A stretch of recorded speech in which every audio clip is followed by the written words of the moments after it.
मुक्ता syrup सर्दी खांसी का अचूक उपाय। कफ। इसके अलावा इसमें वासा, यष्टि मधु, कंटकारी, तुलसी, नरसार, इसके अलावा और भी द्रव्य हैं।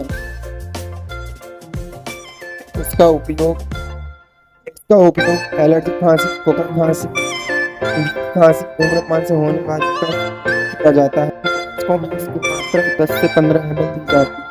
सब्सक्राइब